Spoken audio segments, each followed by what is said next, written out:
Oh, here's a 5-minute quickie that was it was only going to be a 5-minute quickie, I promise. But it's gone longer than that. But I think I believe it is important. And when you believe something, it affects everything you do. And that's what we're talking about. Beliefs. How long does a negative belief take to change? How do you change it? It's all here in an extended 5-minute quickie. Have a listen after this.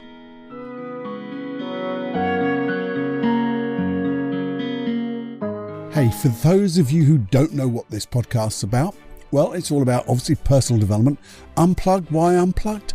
Well, what we're going to do is break down, deconstruct all the things that are made bloody difficult by a lot of people.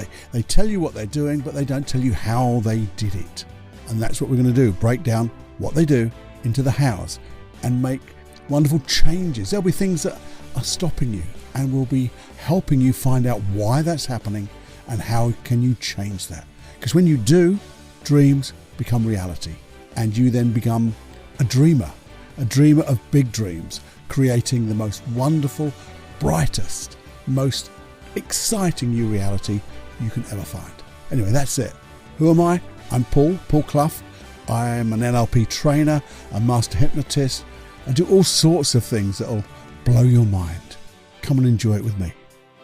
Warning. You are entering into the unplugged mind of Paul Clough.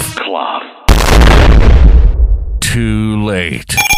Personal Development Unplugged. Hey, here we are, back with a 5-minute quickie. And I talk so much about beliefs, don't I? And as you know that I believe, another belief, that beliefs around identity are, well, they're the things that create our ways of either doing things that we know or not doing things. Because if we believe we can't, or we have a problem and have a belief that says, well, I'm stupid, I'm not good enough, I'm not worthy, they're going to hold us back. But there's a reason for that, and I will explain that. If I haven't explained it on other episodes, I'm going to do it today as well.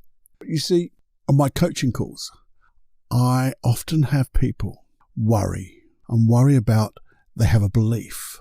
And how do you change beliefs, Paul? Because, this belief has been with me for so long.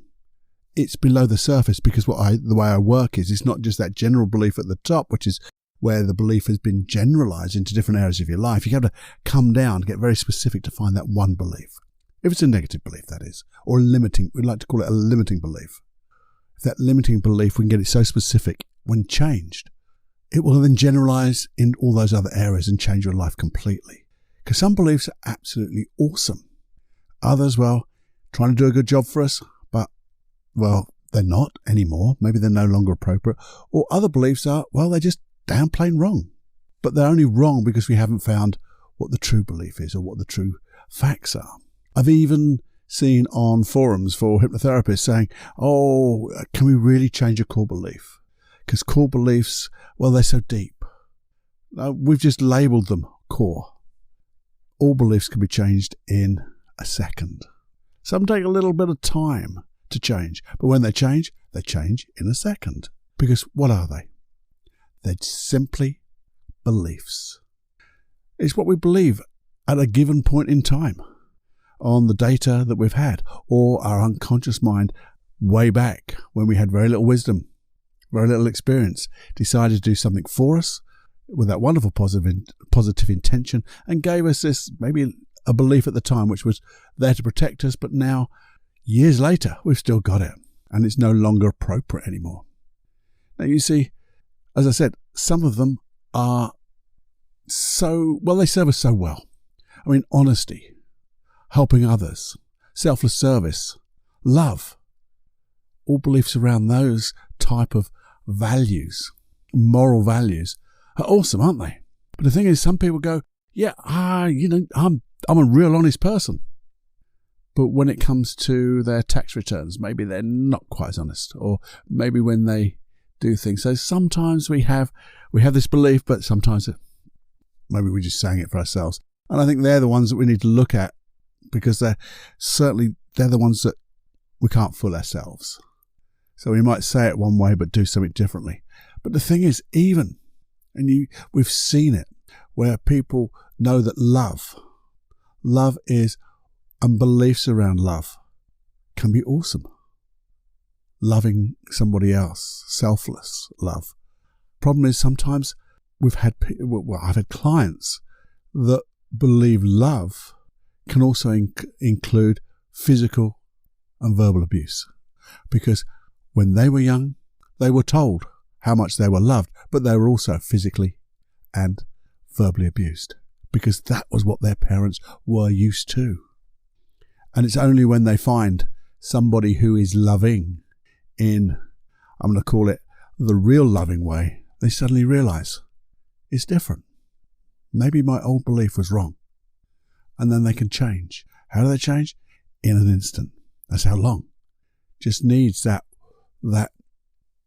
counter example, we're going to call it. The example that says, no, this is what it really is. You see, there's a thing about beliefs. Where did you get your beliefs from? I got mine initially, I think, from my mum and dad and my nan and granddad's. Well, I had one granddad because one granddad died before I was old enough to know him. But certainly I had a nan. Well, I had two nans and one granddad. And I used to be around them quite a lot. So I must have picked up some beliefs, even if they didn't tell me explicitly. They told me by example. And my unconscious mind took it. Now, the thing is, I hope that those, call them core beliefs, the one about morals, hopefully they're the ones which serve me well. Yeah, I've probably still got some stuff to work on, because we all have to keep working, don't we? Working on ourselves. But the thing is, where did they get their beliefs from? Because if I took it from them, where did they get their beliefs from? And now maybe my nan and granddad got their beliefs from their nan and granddad. Now that's like 1, 2, 3, 4, 5 generations. What was the world like 5 generations ago? You know, it's incredible what has happened in this short period of time in 5 generations. What is that, 100 years? Maybe a bit longer. 150 at the most. The world has changed massively from the 1800s to right now. Now, there were things then that you had to do and believe to survive. They don't hold water anymore, do they? And if they don't hold water anymore, maybe we need to challenge them a little bit. You know, this thing about, I remember one, it was eating everything on your plate. And I used to see my mum, bless her. She used to eat everything on a plate, even if she didn't really like it. Because at that time, when she was a young girl, she didn't always know whether she was going to get a full plate of food the following day or that evening. So her and her siblings would make sure they got fed as quick as they could. Now, when you're by yourself, you don't need to have that big plate of food, and you don't have to eat it all at once, and you don't have to look around and keep that, because food is not scarce unless you're short of money and you just have to pace things out. But that's a different thing. So we need to challenge them. Challenge our beliefs. Understand what our beliefs are, I think. And then just notice where they came from and do they serve us? And the thing is, when I say do they serve us, I think we need to look a little bit further. Because I like to think of how good things are in 3 ways. Ecological. It's the way I was taught in my early NLP days. Is what you're doing ecological with a client? So is it good for them? So is it good for me if I was doing my change work? Is it good for others in their life? Good for the people in my life? And is it good for little old planet Earth? Because if it ticks all those 3 boxes, it's pretty good. So you're not going to be doing one thing that's going to deny somebody else of something and therefore create bad things in the world. But if it creates good things for themselves, others, and little old planet Earth, it's normally pretty good, isn't it? Now you see, how do we challenge these beliefs? Well, there's one simple way. Well, let me go back to how quick they can change. A little while ago, just a little while ago, Roger Bannister. No one had run a sub 4-minute mile. You probably know all of this. But at that time, when no one had run a 4-minute mile, there were some real silly beliefs that went around by saying things like, if you could run under 4-minute mile, you would die. You'd explode, implode. Oh, and there was a belief even before that, like going on old trains going above 25 mile an hour type of thing, that your head would explode. But then things happen and we actually do those things. And the thing about with the Roger Bannister, he ran that sub 4-minute mile. What happened within a week or two after that? The 4-minute mile was broken by loads of people. All they needed to have is someone, a counterexample that says, yes, it can be done. And that gave them the belief to say, well, if he can do it, I can do it. Sometimes I know in some of the physical trainings and people want to beat records, people will give a wrong reading to somebody to say, just push it because this is not your best. This is not your personal best yet. And in fact, it's way past their personal best. But because they believe they can lift even heavier, boom. And then they're told. And then they go, well, blimey, if it's that big, I think I can lift even more. But you see, that belief they had of what their personal best was sometimes needs to be, pushed, enforced, we call it, enforcing the boundaries, pushing our boundaries, getting a little bit uncomfortable, being a little bit uncommon to ourselves, uncommon and uncommon people, and being an uncommon person within uncommon people. I think that's right. I know it's right. I think it's a Navy SEAL thing, but it applies to everybody, I think. So all we have to do is either find people, things that disprove our belief, because if it disproves our belief cannot be right. Certainly not right 100% of the time. Maybe right in a particular appropriate bit in the world, but not 100%. Now, what you have to think about is how relevant is your belief? Going back to that nans and granddads. Is it still relevant? Because if it's not still relevant, then you can just look to say, well, what would be the most relevant belief? And does it serve myself, others, and the world? Maybe that'd be a better way. Or you could ask yourself, and this is where I think people work with therapists like myself, because we're looking to say, well, you have a belief, you have this limiting belief, you have these negative emotions around a particular thing that's stopping you doing things. I wonder, what's the intention? What's the intention of having that belief? And sometimes it is stopping you doing, I'm not good enough, stops you doing things to save that feeling of maybe perceived failure, embarrassment, hurt. But that was way back then when it used to be appropriate.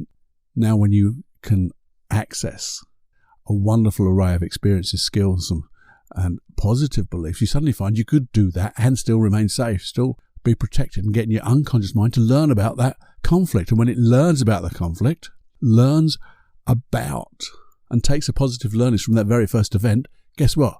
Boom. The emotions disappear, and guess what? Beliefs change. It's amazing how I've seen people have a negative belief, limiting belief and negative emotions, and within an hour they've said that limiting belief out loud again and smiled and laughed how crazy it was. But an hour before that, they were crying as they said it, because it was that emotional to them. But within an hour, no more pain. In fact, we didn't even go through the pain. It was just there.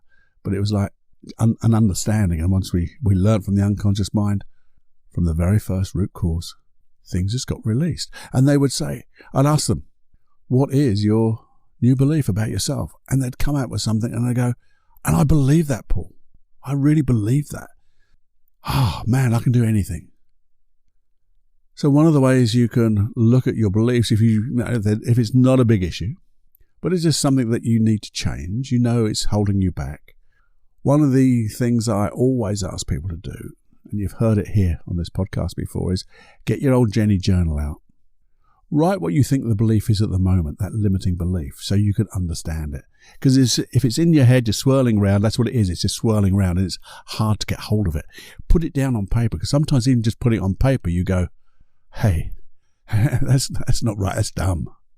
But even if it's out on paper and you think, well, yeah, that's it, and it's, you then look through your past and looked through the events of your past where you've been the opposite to that belief and been successful and been safe. You've felt protected.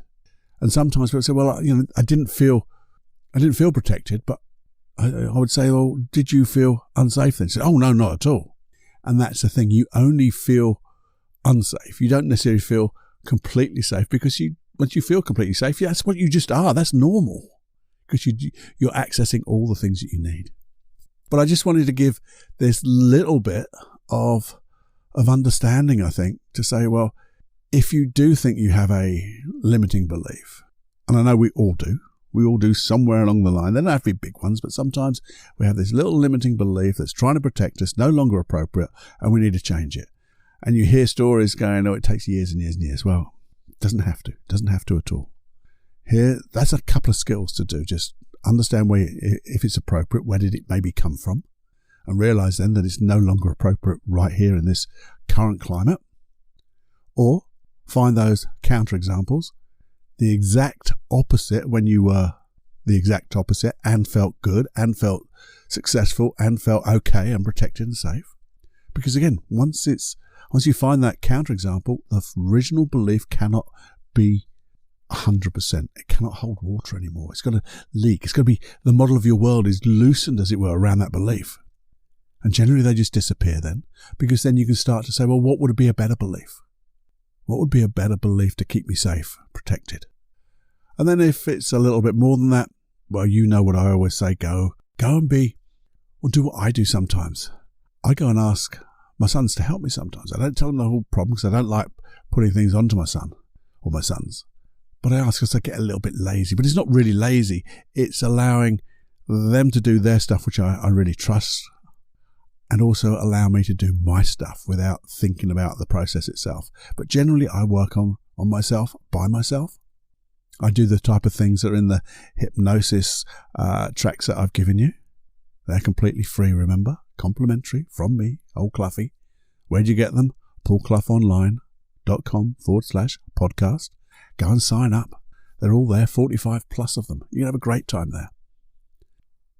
But just know that if you have anything that's holding you back, it's probably a little limiting belief. It doesn't have to be traumatic. It's just a little limiting belief that, once changed, will allow your world to open up and you to be free and feel so much lighter. If you want more information on this, I can dive a lot deeper, because I love talking about beliefs, because I know that they are the most...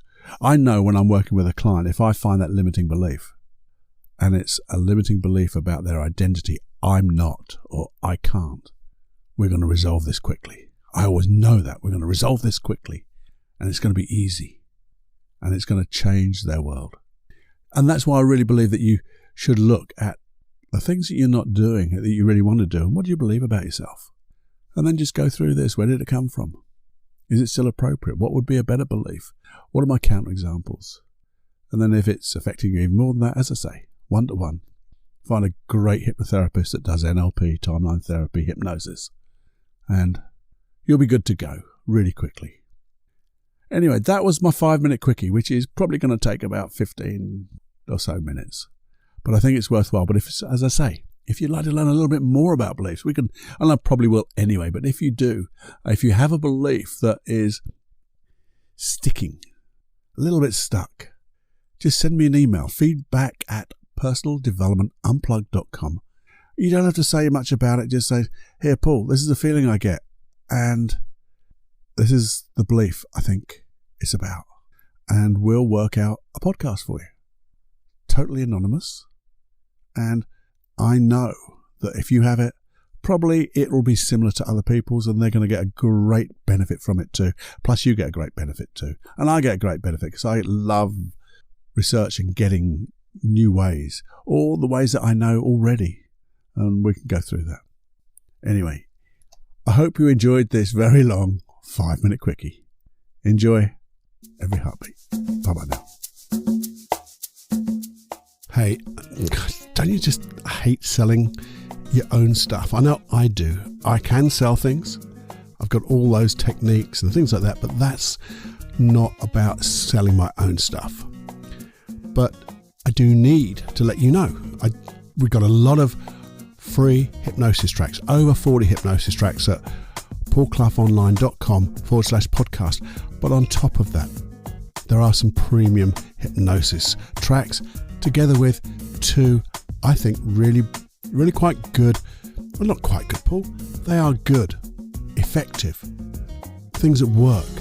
They are 2 programs. One is Free Your Life of Anxiety. The first 5 days are absolutely bloody free. So what you've got to lose other than your anxiety? Certainly gives you a great insight into what anxiety is all about for you. And then obviously there's the premium side. But also we have Supreme Inner Confidence. And don't be put off by the word supreme. It's a little bit of clickbait, I guess.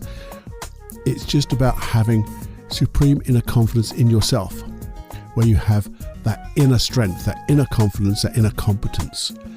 And there are, I think, really good processes that I've developed that take away the uncertainty, the fear of the past that created your unconfidence, then allowing you to access all the resources that you need to be totally confident, supremely inner confidence. Have supreme inner confidence, and then takes you into the future, so you can actually have your unconscious mind like program the things that could happen in the future. If they did, you would have that supreme inner confidence without thinking, because that's what it's all about, becoming naturally, supremely inner confident in yourself and your own inner abilities. Okay, so that's it. If you would just go there, have a look. They're both at Paul Clough Online, and if you want to go there directly, go to paulcloughonline.com/anxiety or paulcloughonline.com/confidence. As simple as that. Have a look around. Every product has a money-back guarantee. If you don't like it or you don't get the result, no questions asked. Okay? Please have a look. It would be great if you did.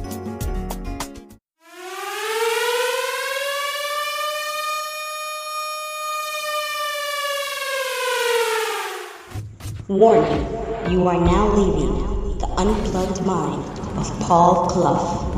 It's time to fly on your own. Be brave, my friend. Personal Development Unplugged.